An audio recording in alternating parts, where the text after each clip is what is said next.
Bismillahirrahmanirrahim. Assalamualaikum warahmatullahi wabarakatuh. Anak-anak, hari ini kita akan belajar tentang materi tema 1, subtema 2. Sudah siap anak-anak? Ayo kita belajar. Materi pada pembelajaran ini adalah IPA, perkembangbiakan hewan, PKN, nilai-nilai sila keempat dan kelima, bahasa Indonesia, ide pokok dan simpulan, IPS, potensi ekonomi di negara-negara Asia Tenggara, SBDP, teknik dan merancang pembuatan patung. Gajah putih dianggap suci oleh beberapa negara di Asia Tenggara, seperti Myanmar, Kamboja, dan Thailand. Menjaga gajah putih adalah usaha yang sangat mahal karena pemiliknya harus menyediakan makanan khusus untuk gajah. Perkembangbiakan hewan itu ada 3. Yang pertama, bertelur. Yang kedua, melahirkan. Yang ketiga, bertelur dan melahirkan. Hewan yang berkembang biak dengan bertelur memiliki ciri-ciri tidak memiliki daun telinga, mengerami telurnya, embrio atau calon individu baru tumbuh di dalam telur. Hewan yang berkembang biak dengan ovipar contohnya adalah ayam, ikan, dan katak. Ciri hewan yang berkembang biak dengan melahirkan adalah memiliki daun telinga, tubuh ditutupi rambut, embrio atau calon individu baru tumbuh di dalam tubuh atau di dalam rahim induknya. Contoh hewan vivipar adalah gajah, landak, lumba-lumba. Nah, sekarang tugas kalian cari ya contoh hewan vivipar yang lain. Ovovivipar adalah hewan yang berkembang biak dengan cara bertelur dan melahirkan. Jadi di sini embrionya itu tumbuh di dalam telur yang disimpan di dalam telur induknya. Setelah menetas, individu baru akan dikeluarkan dari tubuh induknya dengan cara melahirkan. Contoh hewan ovovivipar adalah kuda laut, ikan pari, ikan hiu, dan beberapa kadal. Nah, sekarang tugas kalian adalah mencari contoh hewan ovovivipar yang lain. Hewan-hewan yang ada di Asia Tenggara sangat membantu penduduk dalam kegiatan ekonomi.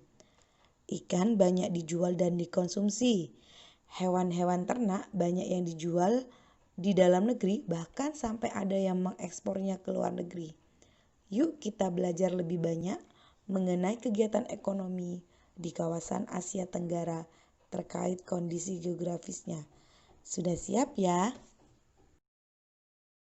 Sebagai negara kepulauan terbesar di kawasan ini, Indonesia memiliki ragam sumber daya alam yang sangat kaya. Saat ini Indonesia mengekspor minyak dan gas bumi, tekstil, dan produk-produk dari kayu.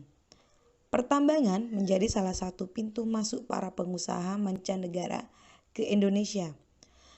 Keindahan alam Indonesia pun merupakan daya tarik yang menjadi sumber devisa negara dari sektor pariwisata. Negara Brunei terkenal dengan kekuatan sumber daya alam yang berupa minyak bumi dan gas alam. Brunei menjadi negara di Asia Tenggara yang memiliki pendapatan per kapita tertinggi karena gas alamnya. Filipina adalah sebuah negara kepulauan yang mata pencaharian sebagian besar penduduknya adalah di bidang pertanian.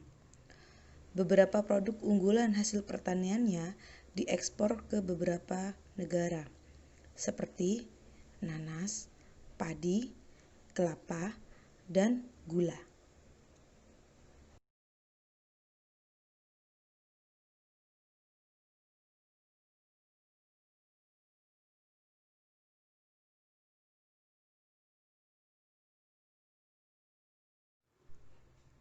Di Kamboja mengalir Sungai Mekong. Daerah di sekitar Sungai Mekong merupakan daerah yang subur. Mata pencaharian penduduk Kamboja adalah sebagai petani. Hasil pertanian Kamboja yang besar adalah padi dan karet. Laos bertetangga dengan Kamboja, sehingga negara ini juga dilewati oleh aliran Sungai Mekong. Sama seperti di Kamboja, kegiatan pertanian banyak dilakukan di sepanjang aliran sungai ini. Kegiatan ekonomi utama penduduk Malaysia adalah di bidang pertanian, pertambangan, dan perindustrian. Pertambangannya menghasilkan biji timah terbesar di dunia. Di bidang pertanian merupakan penghasil karet terbesar di dunia. Produk dari kayu, minyak sawit, karet, tekstil, sepatu, dan bahan-bahan kimia diperdagangkan di dunia internasional.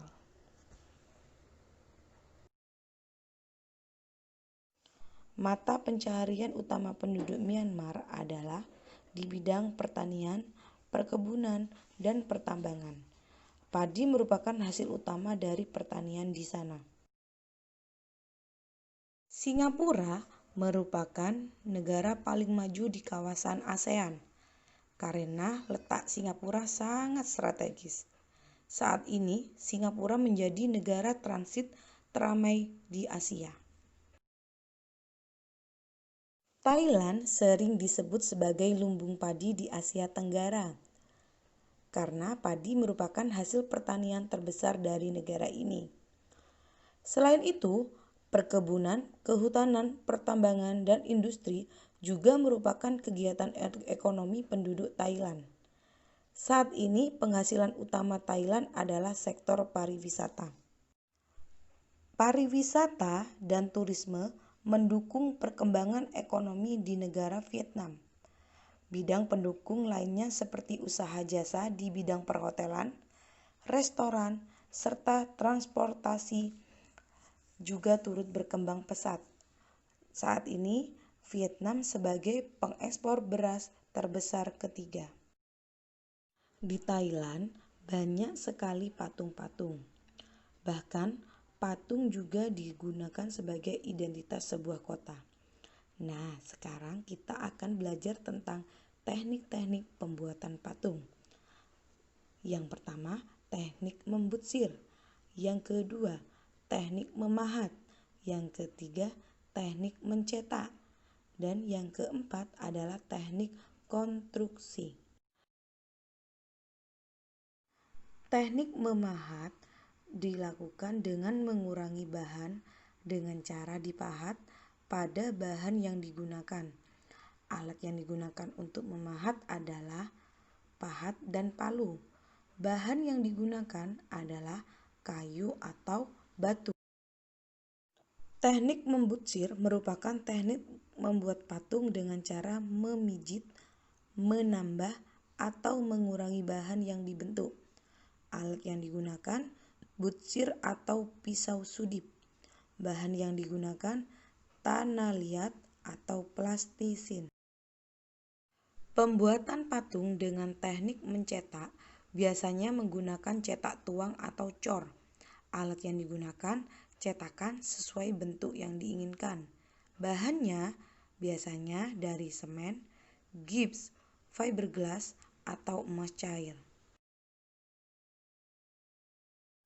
Teknik konstruksi digunakan dengan cara menyusun atau membangun bahan. Cara menyusunnya dapat dilakukan dengan membuat kerangka terlebih dahulu, lalu direkatkan dengan lem. Alat yang digunakan rangka bangunan atau meja putar. Bahannya dari semen atau gips. Contoh penerapan nilai-nilai sila keempat. Yang pertama, mengutamakan kepentingan orang banyak. Yang kedua, musyawarah mufakat. Yang ketiga, tidak memaksakan kehendak kepada orang lain. Yang keempat, melaksanakan keputusan musyawarah dengan tanggung jawab. Penerapan nilai-nilai sila kelima Pancasila adalah yang pertama, bersikap adil, menjaga keseimbangan antara hak dan kewajiban. Yang ketiga, tidak bersifat boros. Yang keempat, menghargai hasil karya orang lain. Ide pokok merupakan ide atau gagasan yang menjadi pokok pengembang sebuah paragraf. Informasi penting merupakan pengetahuan yang didapatkan dari suatu teks bacaan. Kesimpulan merupakan pernyataan yang mengulangi inti dari ide pokok. Ide pokok biasanya itu terletak di kalimat utama. Kalimat utama yang terletak di awal paragraf disebut paragraf deduktif. Sedangkan kalimat utama yang terletak di akhir paragraf disebut paragraf induktif. Dan kalimat utama yang terletak di awal dan di akhir paragraf disebut paragraf campuran. Cara mencari atau menentukan ide pokok. Yang pertama, kita baca paragrafnya secara habis dari awal hingga akhir. Lalu kita cari kalimat utamanya. Nah, jika sudah ketemu kalimat utamanya, maka tinggal kita cari ide pokoknya. Ide pokok bisa saja sama dengan kalimat utama. Dan ide pokok bisa juga mengambil sebagian dari kalimat utama. Bagaimana jagung berkembang biak? Jagung merupakan salah satu tanaman yang dijadikan bahan makanan pokok di berbagai negara. Salah satunya di Indonesia. Di Indonesia, penduduk Pulau Madura menjadikan jagung sebagai makanan pokoknya. Jagung merupakan salah satu tanaman penghasil karbohidrat yang sangat diperlukan oleh tubuh. Nah, dari bacaan ini, yuk kita cari ide pokok, informasi penting, dan kesimpulannya. Sekarang kita lihat baik-baik paragraf ini. Paragraf ini membicarakan tentang jagung. Jagung yang merupakan salah satu makanan pokok masyarakat di Indonesia. Salah satunya di Madura. Nah, jadi sudah ketahuan nih. Kalimat utamanya ada di awal paragraf. Kalimat utamanya yaitu jagung merupakan salah satu tanaman yang dijadikan bahan makanan pokok di berbagai negara, salah satunya di Indonesia. Nah, dari kalimat utama tersebut, sekarang kita bisa mencari ide pokok yang ada di kalimat utamanya. Nah, jadi ide pokoknya adalah jagung merupakan salah satu makanan pokok masyarakat Indonesia.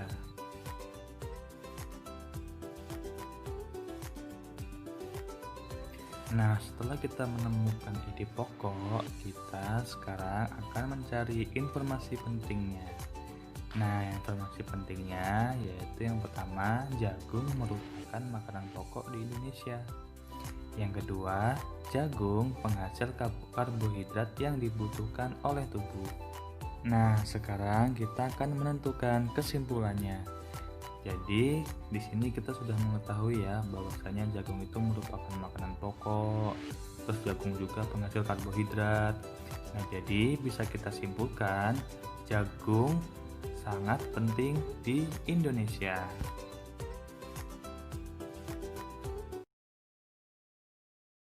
Alhamdulillah, pembelajaran hari ini sudah selesai. Semoga apa yang Ustadzah berikan bermanfaat.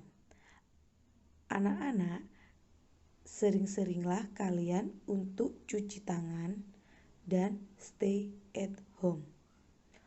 Demikian dari Ustazah.